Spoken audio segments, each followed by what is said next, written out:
All right, we are here in beautiful sunny Florida, and today, fight fans, we are going to be breaking down UFC on Fox 24, Mighty Mouse versus Reis in Kansas City, Missouri, for that flyweight title. Demetrius Johnson going in to attempt to tie Anderson Silva's title defense record. So potential historical stuff going on Saturday. When it comes to the rest of the card, man, the main card is bang, and I really like this main card a lot. Digging it quite a bit. Prelims, there's some awesome stuff on there. Some awesome prospects. Some real gems when it comes to just overall fights. Like this card a lot. Like it from a betting perspective, man. I already have 6 plays up. You can of course view those at Bet MMA Tips slash MMAKelton. And I'm looking at a definite seventh and eighth play. The seventh, I'm just waiting on a certain line to get better, and I'm sure it will.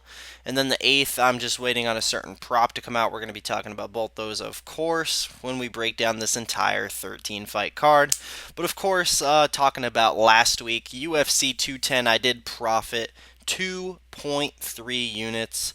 So keeping the streak going, man. I'm liking it a lot. I haven't lost a UFC pay-per-view since UFC 204, so been killing those pay-per-views, man, and hopefully going to keep that up for that stacked 211 card, man. Can't wait for that card. But let's talk about this card, man. This is an interesting card, man. Can't wait to talk about some of these fights. So starting out with the first fight of the night. We got Ashley Evans Smith minus 180 taking on Ketlin Viera plus 140. Not going to talk about this fight a whole lot. The way I personally lined it is dead spot on to where it is right now. I did line it personally for Ashley Evans Smith minus 180. This fight's it's hard to tell. I can't be confident in Ashley Evans Smith. I absolutely can't parlay her up here. Although I wouldn't hate somebody if they did. I do think sort of she's sort of a safe play here, man. Ketlin Vieira, she doesn't impress me at all, man. She went out there and beat Kelly Fashholtz in her UFC debut last time out, and I picked Kelly Fashholtz there. You know, Kelly's not bad. She's super tough. She's got some sort of skills, but she's just super green. And Ketlin kind of like outmuscled her there and just held her down. I don't see that happening with Ashley Evans Smith, though. Ashley Evans Smith, she's a much bigger woman than Kelly Fashholtz. She's definitely a lot more skilled. And Ashley Evans Smith is one tough bitch, man. I don't want to be disrespectful when I say this, but she did go out there and finish. She finished a man. She finished Fallon Fox. And if you don't know about Fallon Fox, go ahead and do your research there. But yeah, man, she did finish Fallon Fox. Whatever that may mean. She's a tough bitch, man. I definitely think she's more skilled than Ketlin Vieira here. Um, I'm thinking a decision for sure. I don't see Ketlin Vieira having much for Ashley Evans Smith here, man. Ashley's not bad. She gets shit talked a lot, but she's definitely a skilled fighter. She's no top 10 by any means, but I definitely think she's more skilled than Viera here and should pull out a decision. Like I said, not betting on Ashley Evans Smith, but I do have the over 2.5 rounds in a 1 unit parlay. Moving on here, man. This is my most confident pick of the card. We got Zach Cummings minus 420 taking on Nathan Coy plus 300. Man, what do I even say about this fight? Nathan Coy, he's just a dude that got to the UFC way too late. I mean, this guy's like 38, 39 years old now. Um, he's old, man. He's old. He's slow. He's not all there anymore. He's for sure shot. It sucks that he had to come to the UFC as a shot fighter because I can just tell, man, he was a good fighter probably in his prime 10 years ago, but man, Zach Cummings, he is a guy in his prime, and he is a guy who is so lethal on the feet, and not only that, man, showed in his last fight how lethal he is on the ground, and we saw Nathan Coy get tapped out by Hot Chocolate Roberts with that triangle choke. He took Hot Chocolate down, and he just got sloppy and choked out. And I have a hard time seeing a path to victory for Nathan Coy here, man. I think if he goes and tries to take down Zach Cummings is gonna eventually out scramble him and land a sub. And if this fight plays out on the feet, man, Zach Cummings has power, and he is going to hit the chin of Nathan Coy and put him away. If not, he is going to outstrike him over the course of three. So I'm very comfortable wherever this fight goes with Zach Cummings. Like him a lot here, man. He's a good fighter. I mean, you look at his only losses at 170 pounds: Gunnar Nelson and Santiago Ponzinibbio. So no losses to really be disappointed about there. Two top 15 guys. Nathan Coy, like I said, dude's 60 years old. He's a shot fighter. I don't see him having much for Zach Cummings here whatsoever. I think the line is just about right. So that being said, man, I got Zach Cummings at minus 290 in a parlay, so like that a lot. Got him in a two-leg parlay. 4 units, my biggest play of the weekend, and I'm going to be talking about who I have him with later in the card. But yeah, Zach Cummings via, I'll say first round KO is that's my pick, man. So moving on here. We got Andrew Sanchez plus minus 315 taking on Anthony Lionheart Smith plus 235.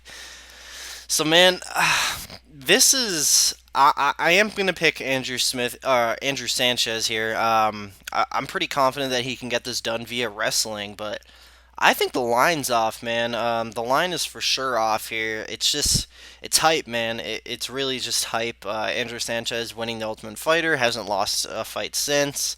And I did go big on Andrew Sanchez against Trevor Smith last time out because I am high on Andrew Sanchez, but man, as bad as I think Anthony Smith is in some areas of the fight game, I do think he has a pretty nice path to victory here, man. I think if he can go out there and stuff the takedowns of Andrew Sanchez, it's going to be a tough night for Sanchez, man. Anthony Smith is a super huge guy for 185, nice and tall, excellent Muay Thai, man. The thing is, though, is that takedown defense, is that cardio.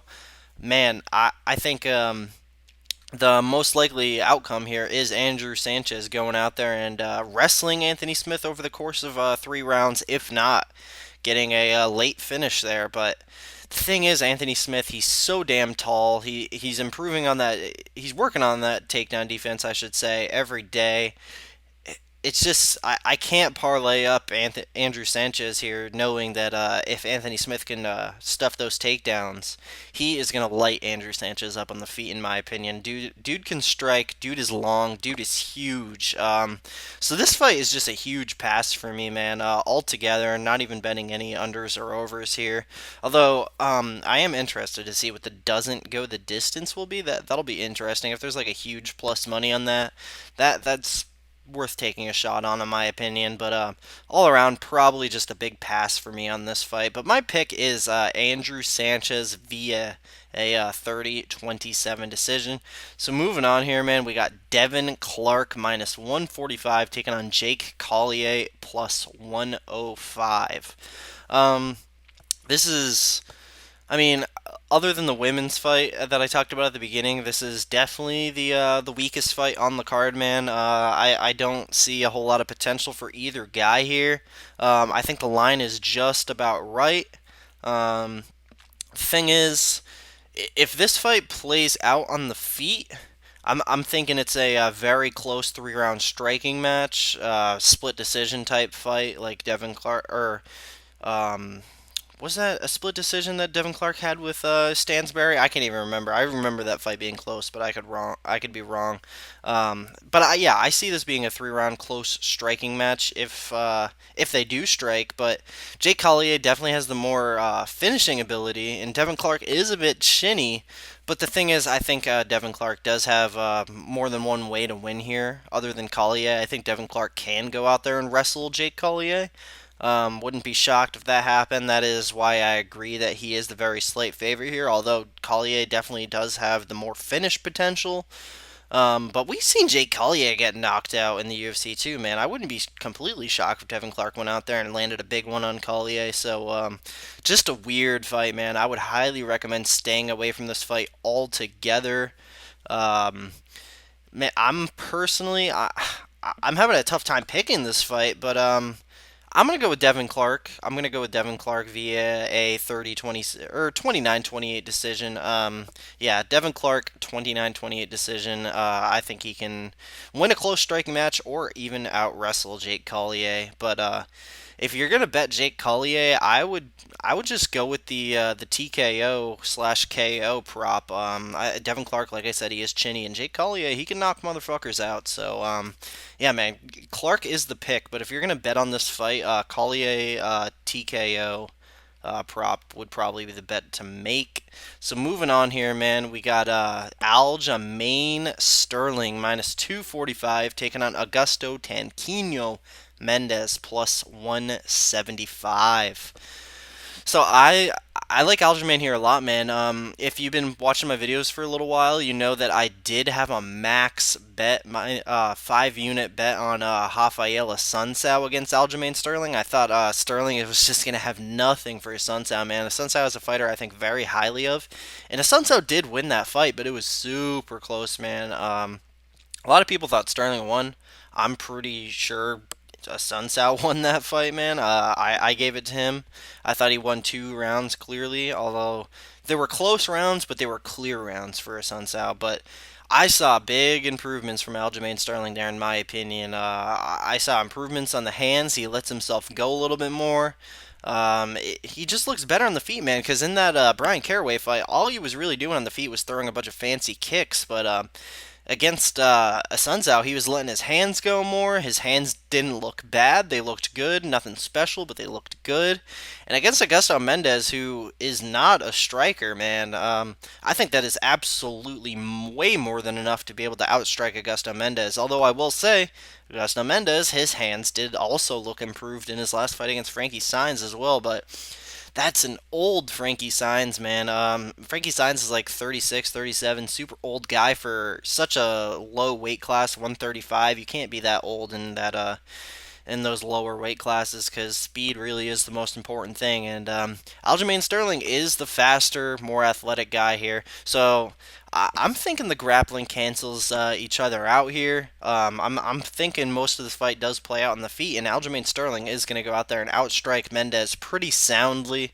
Now, if this does go onto the ground, which I don't know, man. I mean, Mendes is going to be looking to take it on the ground, but I think Aljamain can absolutely stuff those shots.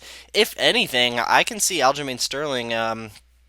I can see him going for the takedowns and just mixing it up. And when it comes to the ground, man, Augusto Mendes obviously just an amazing grappler, just has all the credentials in the world. But the thing is, MMA grappling beats good grappling all day long, and I do think Aljamain Sterling has the better MMA grappling, man. So I'm comfortable with Aljamain wherever this fight goes. It's a little scary because Mendes he's a little bit more lethal on the ground.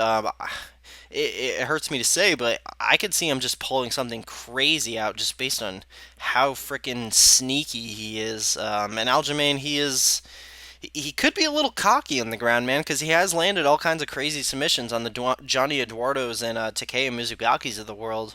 But I'm solid on Aljamain here. Just a 1 unit Aljamain in a parlay. Who do I have Aljamain with the Ashley Evan Smith over 2.5 rounds. I believe I have that 1 unit plus 126. Yeah. So 1 unit Aljamain Sterling parlayed with the Evan Smith over at plus 126. Pretty solid on Aljamain here. I feel comfortable wherever the fight goes, but just 1 unit. That's the level of confidence I have on here. Nothing too crazy. But moving on, man, to a fight I'm pretty stoked to talk about here. We got Tim Elliott minus 295 taking on Louis Smolka plus 215. When I see Tim Elliott minus 300, it blows my mind, man. It's not even against Louis Smolka, just anybody, man. Because Tim Elliott, he's a guy that's 2-5 in the UFC. This guy is, he's nothing special, man. This is this is just a case of hype, man, and recency. Tim Elliott, he went out there, he won tough. Although I do say that he lost that fight to Eric Shelton. He went out there, he won tough. He went 5 rounds with Demetrius Johnson.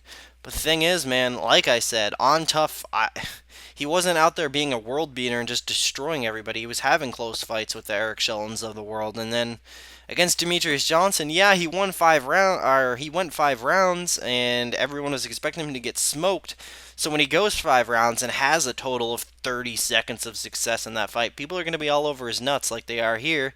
And also recency on the other side. Louis Smolka, he is on a 2-fight losing streak, but these losses, man.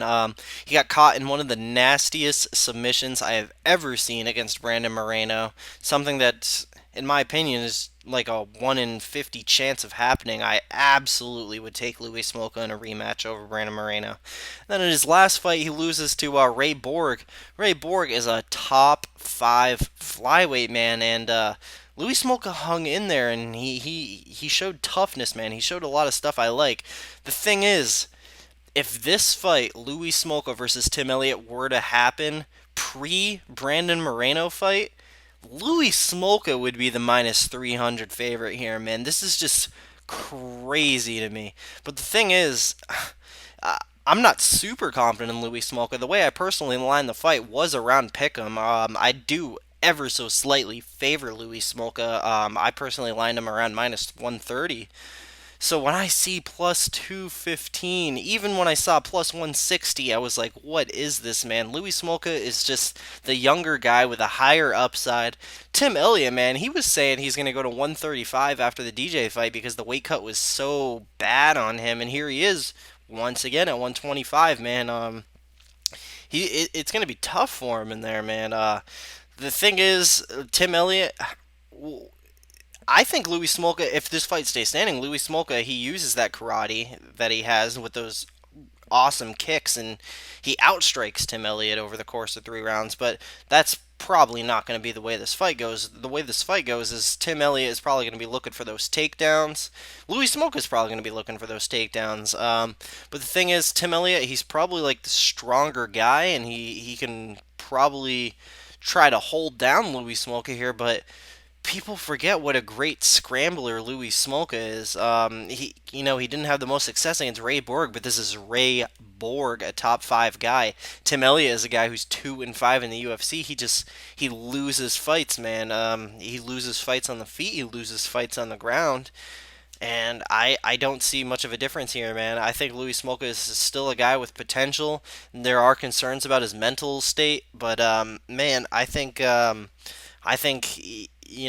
listened to his interview with Dan Levy, Half the Battle. Shout out to him. Seems like he's in a better place, a way better place now than he was after the Brandon Moreno fight.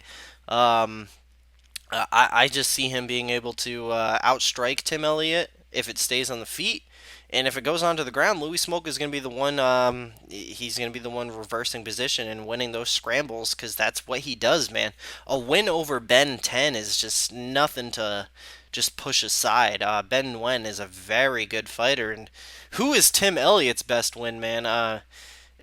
I can't even think of anything at the top of my head. It would probably be one of the guys off Tough, man. I'm pretty sure his only UFC wins are to Louis Gatineau and some other jobber. I completely forget his name, man. But just this line is nuts to me. I'm not. This isn't a super confident in Louis Smolka, a super confident pick in Louis Smolka, I should say. Yeah, I do think this fight should be around pick'em. So when I see a huge line on Louis Smolka, I have to take it, man.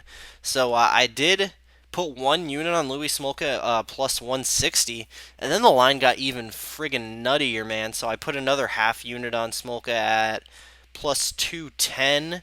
So I got 1.5 units on Louis Smolka to win 2.65. So like it a lot, man. I just feel like At worst, this is a close fight because who has Tim Elliott ever dominated? Tim Elliott doesn't dominate people. I'm going to feel good about it either way. I do see this a very close split decision type fight. If anybody's going to win this fight soundly, it's going to be Louis Smolka, in my opinion. So I just feel all kinds of good about this bet. If it loses, I'm not even going to feel bad about it because I knew I was betting on a line that's just so crazy. But yeah, man. The pick is Louis Smolka via a 29-28 decision, um, and 1.5 units on Louis Smolka to win 2.65. Let's go. So moving on here, man, to a very confident pick. We got Rashid Magomedov minus 335 taking on Bobby Green plus 245. This would probably have to be my second or third most confident pick on the card here, man. I was completely forgetting about the main event. He's up there, man. He's definitely up there with the most confident picks of the card. Um, Rashid Magomedov is a sick striker, man, and he's got some wrestling behind him too. And the thing is with Bobby Green, we don't even know where this guy is, man. The last win he had was against Josh Thompson like 3 years ago, and that was a split decision that a lot of people thought Josh Thompson won. Bobby Green, he just hasn't won a fight in a while, and he's a good fighter, but I just think this is a nightmare matchup for him. I think Rashid is just way too sharp in the feet for him. I think he outstrikes Bobby Green over the course of 3 rounds here. Probably not a finish, but I think Rashid can simply go out there and outstrike Bobby Green for 3 rounds. I don't see Bobby Green being able to pull off some kind of master game plan like Beneil Dariush pulled off. Bobby Green, he's a guy that likes to go in there and bang and talk shit. And although Rashid, I doubt he finishes Bobby Green, he's going to go out there, outstrike him for three. And all that shit talking that Bobby Green does in the cage, that is 100% not going to mess with a stone-faced killer like Rashid Magomedov. He's just going to look at this guy and be like, well, why is he talking shit to me right now? I'm just going to keep punching this dude square in the face. So I like Rashid a lot here. Not a lot to get into in this fight, man. I think it's pretty simple. I think this is a striking match, and the much sharper striker is going to get a 30-27 decision here. So pretty confident on Rashid Magomedov. Prediction is 30-27 decision. And I do have a total of 2.5 units on Rashid Magomedov. I have him in a 1.5 unit parlay with someone later in the card, and I have him in a 1 unit parlay with a prop later in the card. So pretty confident on Rashid there, man. So moving on to the next fight. We got a big old prospect right here, man. People are saying all kinds of great things about this kid, including myself, man. We got Tom Duquesnoy minus 410 taking on Patrick Williams plus 290. So this is a great fight in my opinion. I think either way, we're going to see all kinds of crazy action. It seems like something crazy always happens in Patrick Williams fights. So let's talk about Patrick Williams. He only has 2 fights in the UFC, so let's just talk about both. That first fight with Chris Beal, man, he just goes in. He's a madman. He's just going in there going for all kinds of crazy strikes, man, leaving his chin wide open. And, he's having some success, man. He was hitting Chris Beal with some decent shots there, but doesn't seem like he had the most power. I mean, you look at his second fight, maybe he does, but he wasn't really wobbling Chris Beal with anything, and he eventually did get a takedown. He's got some decent wrestling, but he goes in there in that second round. He continues to be wild, doing the same exact stuff. Gets a little bit slower, because this dude is just muscled the fuck out. Huge 135er. He slows down a bit. The cardio takes a toll on him, and Chris Beal lands a picture-perfect flying knee. If you haven't watched Patrick Williams versus Chris Beal, 100% recommend it. Go watch that fight. It's fucking nuts. But yeah, man. And then Patrick Williams in his last fight, his second UFC fight, he goes out there, lands a beautiful uppercut on Alejandro Perez, and chokes him out in 20 seconds. And that was super impressive, but I do think that's kind of like a 1 in 50 thing there. I don't put too much stock into that. But the thing is, Patrick Williams, that fight was got to be almost 2 years ago by now, man. Patrick Williams has been out a very long time. And then on the other side, we got this kid, Tom Duquesnoy, who he's a very young kid, man, and he has only been fighting in Europe. And my real main concern here is that he's never went against a strong American wrestler like Patrick Williams, and he's never went against a guy that can hit as hard as Patrick Williams. So that's a little concerning. But the thing is, I do think Tom Duquesnoy, he's a little too fast for Patrick Williams. I think he can avoid the takedowns. If not, he'll get taken down that first round. Patrick Williams will get tired in the second round like he did against Chris Beal, and then Tom Duquesnoy will land that big shot and knock Patrick Williams out. But if Duquesnoy can just avoid the takedowns altogether, and this is a striking match, Patrick Williams, he just leaves himself so open. He leaves that chin wide up in the air, and Tom Duquesnoy is going to land a beautiful knockout shot like he has in the past, man. If you haven't watched that knockout against Shea Walsh, man, amazing standing elbow, just knocked the dude flat on his face. And Patrick Williams, he leaves himself wide open, leaves that chin up in the air, and against a super slick young kid like Tom Duquesnoy, I think it's only a matter of time before he gets slammed with something real quick. Tom Duquesnoy, first round KO is my prediction, and I do, as of right now, I have two Tom Duquesnoy in that 1.5 unit parlay with Rashid Magomedov. So Magomedov and Tom Duquesnoy at minus 141, 1.5 units to win 1.06. So pretty confident on Duquesnoy here. And the prop that I was talking about earlier that I'm for sure going to make, not sure if it's going to be 2 units, probably going to be 2 units, is Tom Duquesnoy in the distance, man. I'm pretty confident on that. I like him here against Patrick Williams.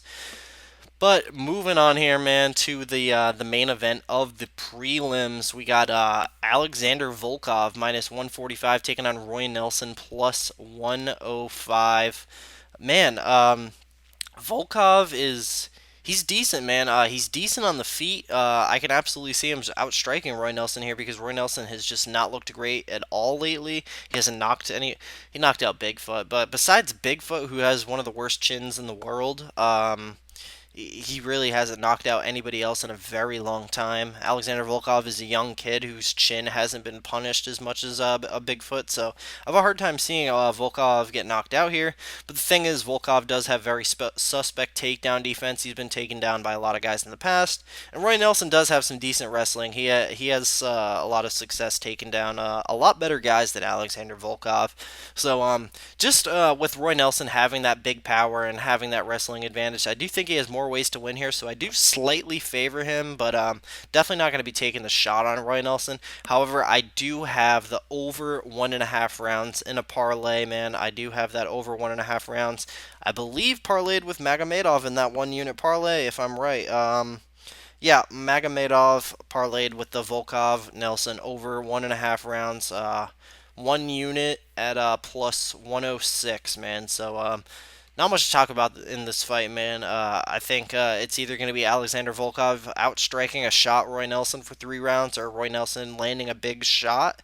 I would say late in the fight, but more than likely him out wrestling Alexander Volkov, and that is what I favor, a wrestling based decision for Roy Nelson. So I'm going to go with Roy Nelson via decision.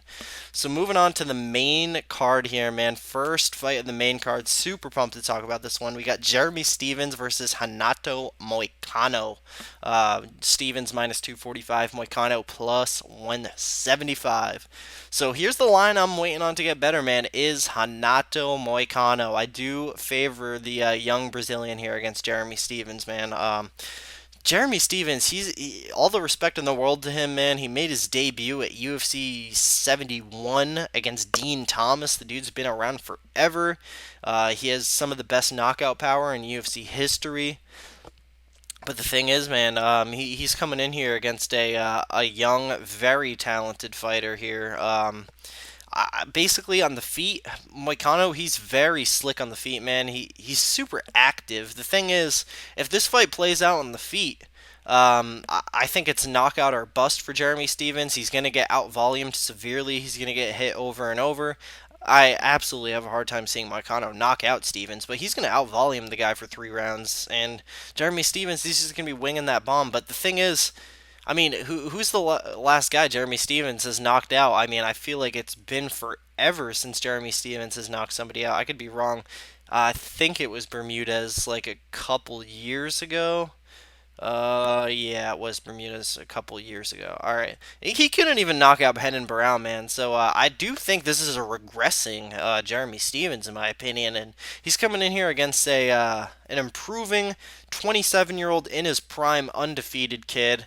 So I do, if this fight plays out on the feet, I do like Hanato Moicano to out volume here over the course of 3 rounds. And then I doubt it goes to the ground, but if it goes to the ground, man, Moicano is so slick on the ground. I can see him controlling Jeremy Stevens over the course of 3 rounds like Charles Oliveira did. Um, Man, but I don't see Moicano being able to take it down to the ground. I think we're just going to basically see Jeremy Stevens winging bombs for 3 rounds while Moicano out volumes him. So my official pick is a 30-27 decision for Renato Moicano.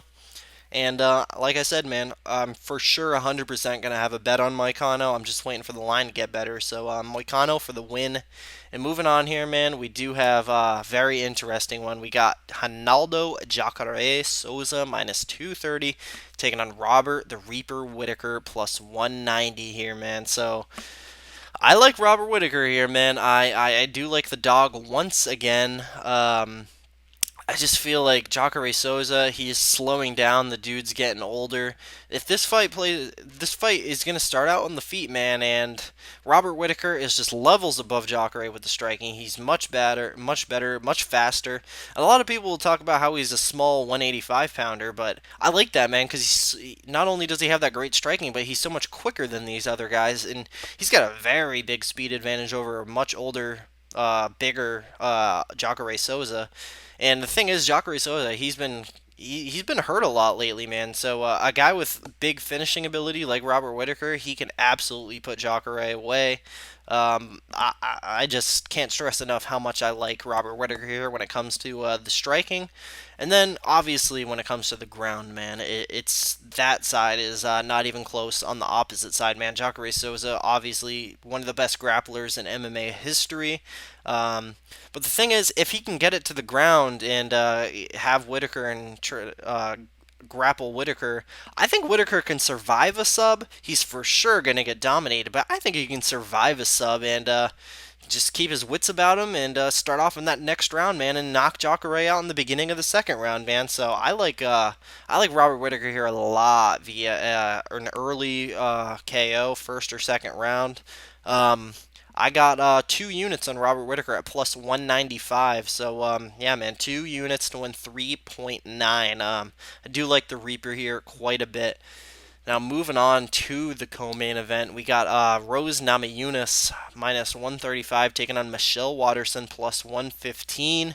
And this is a tough one to call, man. But the thing is, Michelle Waterson's last fight against Paige Van Zant was also hard for me to call, and she just goes out there and starches Paige. I do favor Michelle Waterson here.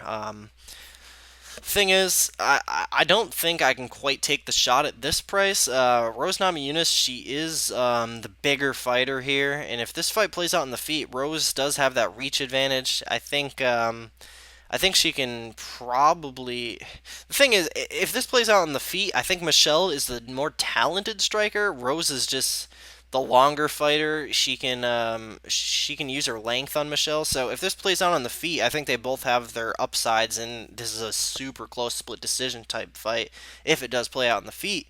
And then on the ground, man, people will talk how slick Rose is on the ground, but I mean, she did get submitted by Carla Esparza, and people will now talk about how slick Michelle Waterson is on the ground after that Page fight, but Michelle Waterson got submitted by Erica Tabercio and Invictus. So if this plays out on the ground, man, I can probably see someone getting subbed, and it's tough to say, but I think Michelle Waterson wins this fight via decision, man. This fight's just all kinds of weird. I'm having a hard time reading this fight, which is why I'm gonna ultimately stay away unless the price on Michelle Waterson gets a lot better, because she is my pick. But it's tough, man. And we also don't know where Rose Namajunas is mentally. She is a very mental fighter, in my opinion, and I feel like Michelle Waterson has a better head on her shoulders. I feel like she trains at a better gym, And I do slightly favor her, man. I do once again favor the underdog. 3 fights in a row. Actually, quite 4 fights in a row because I did pick Roy Nelson. But yeah, man, all kinds of dogs in this card I like. I'm picking Michelle Waterson via decision. I think she can. I think she's a more talented striker than Rose. Although Rose does have that reach advantage, and if she figures out how to use it, she can outstrike Waterson. But I'm thinking Waterson outstrikes her. Then if it gets onto the ground, I do slightly favor Waterson there too, but not enough confidence to put a bet on it. So Michelle Waterson, 29-28 decision is my pick. So moving on to the main event here, man, and I apologize for this video being so damn long. I've rambled a bit, but we got the champ, Demetrius Johnson, minus 850, and Wilson Hayes plus 575, and this is going to be a little bit quicker of a breakdown because this fight is just a squash, man. There's a few things to like about Wilson Hayes, man. The dude, for a flyweight, he is pretty lethal. That body kick he landed on Scott Jorgensen, that was amazing. The dude can kick. The dude can punch. He's got decent power, but thing is, Demetrius Johnson, he showed a very good, he's shown a very good chin in his UFC career thus far. So I like Demetrius wherever this fight goes, man. I think he can outstrike Wilson, definitely avoid any kind of knockout blows. Wilson, he's very good on the ground, very great. I believe he's a black belt. But the thing is, I think just like I said in the Aljamain Sterling fight, I think a better MMA grappler beats a good overall grappler. So on the ground, I think Demetrius Johnson can out grapple Wilson Hayes. So it's simple, man. I have a hard time seeing Wilson Hayes winning this fight other than a 50-1 lethal strike or a 50-1 catching Demetrius Johnson in some kind of crazy sub, man. So I like Demetrius wherever this fight goes, man. And the only thing I'm having a tough read on is where this fight goes. I'm thinking it plays out on the feet. I think Demetrius Johnson outstrikes Wilson Hayes over the course of 5 rounds for the most part. I'm sure we're going to see some ground action, but I think the majority of the fight plays out in the feet. I'm going to go with Demetrius Johnson via a 50-45 decision. I have a hard time seeing Wilson just win any sort of rounds. I think this is going to be a blowout, guys. So I like Demetrius a lot, and Demetrius is, in fact, the other leg of that 4-unit parlay with Zach Cummings. So I got Demetrius Johnson and Zach Cummings at minus 199, 4 units to win 2.02. Just making sure I didn't forget any plays. Yep, I did go over all 6. And then the 7th I plan on making is that Moicano, whenever that line gets better. And then the 8th is going to be Tom Duquesnoy in the distance whenever that prop comes out. So appreciate you guys all watching. This has been like my longest solo video ever. I don't know why I rambled so much. I apologize for that. But nonetheless, I appreciate it a lot, and I want to thank you guys all so much for 300 subscribers. You're all savages. So appreciate it a lot, man. And above all, enjoy these fights, guys.